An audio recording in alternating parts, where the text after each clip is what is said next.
So, as I said, it's response to intervention as a component of a specific learning disability.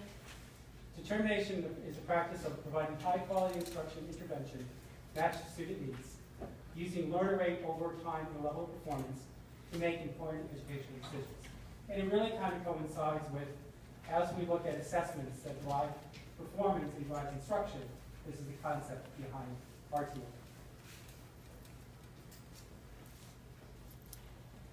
The core principles. We can effectively teach all children. We have to intervene early. It's a multi-tier approach. So you have tier 1, tier 2, tier 3, which I'll explain as we go through the process. It's using a problem-solving method to make decisions, and standard treatment protocol may be utilized. Consideration should be given to the best features of the standard treatment protocol, and I'll talk about that as we go through the process.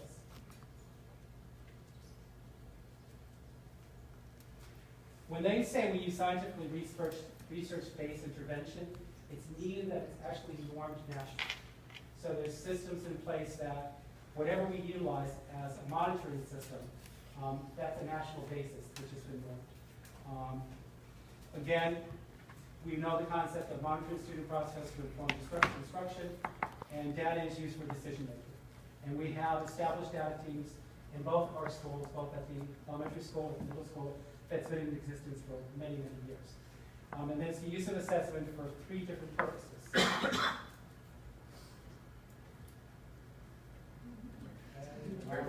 There we go. Okay. The pyramid. If you think about RTI, and what is tier 1? All students really are in an 80–90% bracket. These are students where they are somewhat successful, but if there's concerns that are happening, that's the first line of intervention on a tier 1 basis. That's about 89% of all students. Tier 2 is looking at the left-hand side, it's about 5 to 10% of our students. And that's where you start to get targeted interventions. These students are at risk.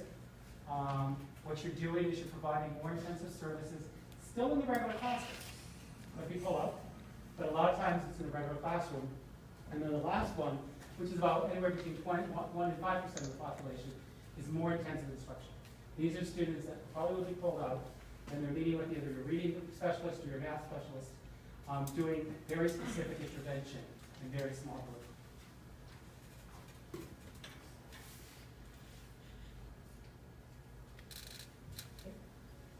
The components, universal screening. Well, universal screening means 3 times per year we do a fall, winter, and spring benchmark testing.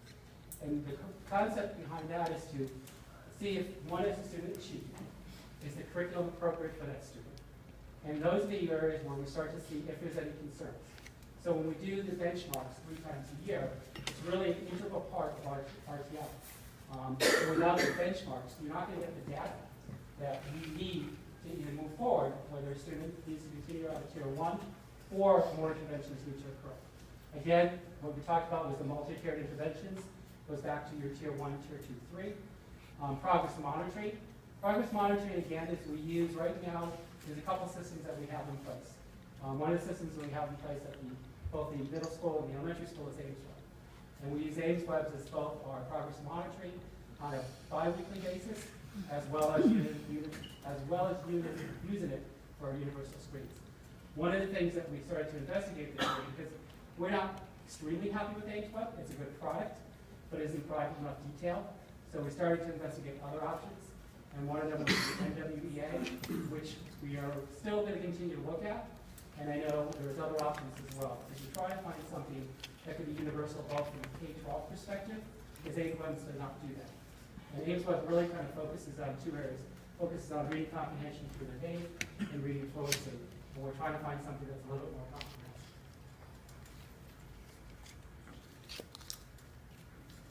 And I already talked about what that is, universal screens, and what it does.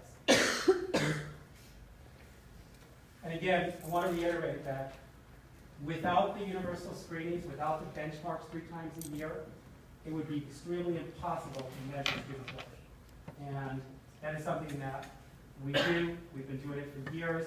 We use that data, both for instruction, we use that data for data teams, and that's what we use. So it's really an integral part of the program. Dana, I just interrupt you for a minute because I think this is important for board members to know.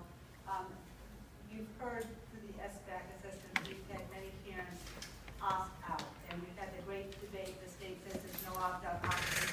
As a district, we don't give opt-out permission. However, we respected parents who decided that their students were going to take the state assessment, especially if it was a pilot this year.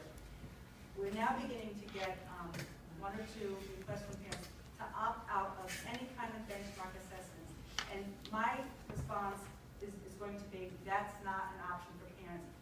This kind of assessment is part of our instructional plan. It goes hand in glove with teaching our students, and we need to be able to assess them periodically to determine where they are and what the next appropriate instructional steps are. And so my contention and my position is that students can no more opt out of an assessment than they can opt out of taking English or math in a classroom. And so it's going to be important to realize that ongoing assessment is a part of our instruction, and we cannot have children opting out of taking those assessments. So. And as I talked about before, and I'll be very brief on this page, we know that data helps drive instruction. And the data teams use that information both from the universal screen, but also the information that they get from the progress monitoring. So if we're doing progress monitoring through HADDAM and we're assessing kids every 2 weeks, that information comes back to the data teams to look at that to see if what we're doing is appropriate or should we change instruction.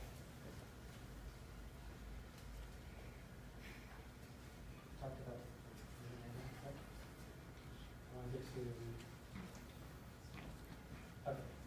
Tier 1. Again, this is classroom-based. It's teachers looking at students.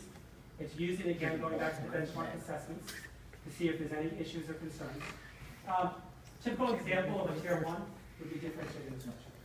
Would be groups that a teacher would do with their learning classroom. If a student is struggling, they're really responsible to provide information. They're really it's really important that they provide differentiated instruction, provide groupings.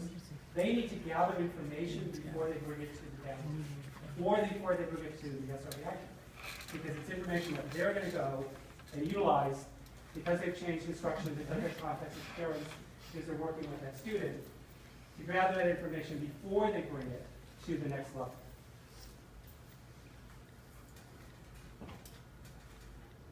Tier 2, if the student is not responding to Tier 1, and there's a time frame associated with this. So it's not like a teacher works with that student for 2 weeks. You're looking at a good 6 to 8 weeks, maybe 10 weeks. The student and the teacher are working together, and they're trying to modify the curriculum or modify some instruction. If the student's not responding, then the next level is they're going to start to think about Tier 2. They bring it to the data team.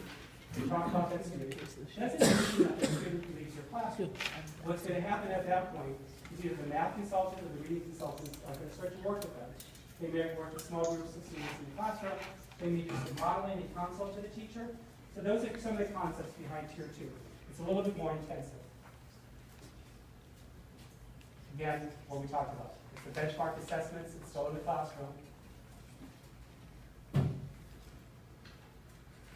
Okay. Tier 3, again, the time frame. So if you think about Tier 1, 6 to 8 weeks. Tier 2, same thing, could be 12 weeks. Still not making progress. The next level is Tier 3. Much more intensive services. Students at that point are probably pulled out. You're working with the math consultant and the reading consultant on very specific skills. So we have students in reading programs, we have students in math programs that are being successful. And if they're successful on Tier 3, they can stay on Tier 3 or go back to Tier 2. But think about if the more intensity of the program exists as they move up the tiers.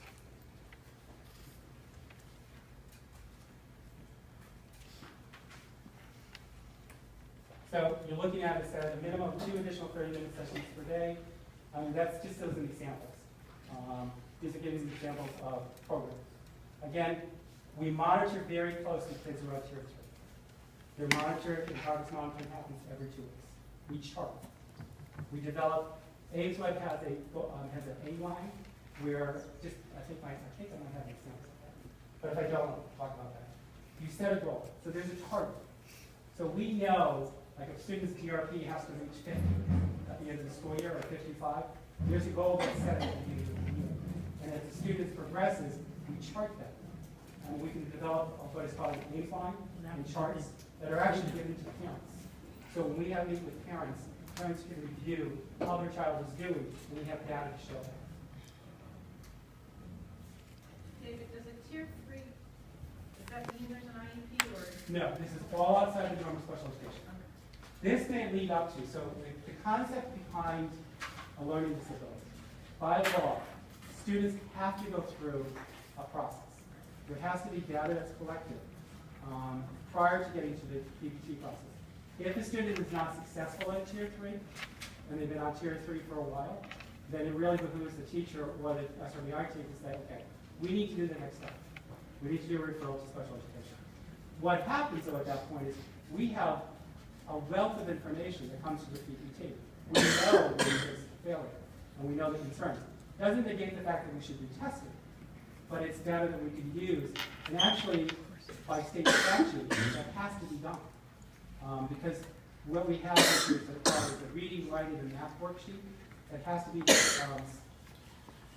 filled out with specific information as far as what occurred prior to the PPT. It has to be done by the classroom teacher and the math or reading consultant. That information has to be shared at the PPT. And it all becomes part of the identification. So I talked about progress monitoring, what it entails.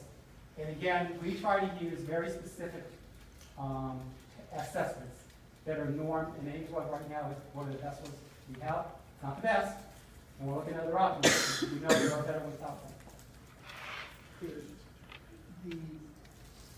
This process and the standards determine which tier your kids need. Are these objective benchmarks, or is it the discretion of the teacher? It's objective benchmarks. There are established benchmarks that occur. And that's why as you move up into the tiers, it becomes much more focused. So as an example, if they're doing a specific reading program, there are specific benchmarks associated with that reading program, and there's specific skills. So those are the things that are volunteer. And we have 2 or 3 different approaches that we utilize at the middle school and as well as the elementary school. And that's all based on objectives. It's not subjective at all. And that's why with Ames Web and the progress monitoring, we chart that growth. Because if that line, like, as an example, like here's an imaginary, here's the line that the kid has to get to. You should see over time that every time you do an assessment, the progress monitoring, you develop points. And those graphing should start to meet that line. If it doesn't, and you start to see it drop like this, then that looks at to say, okay, what are we doing? Is that appropriate? Should we change the structure? But it's all based on the targets. So again, progress monitoring, it's directional measure of skills. Results can be graphed, and that's one of the ways associated with it. That's one of the progress monitoring.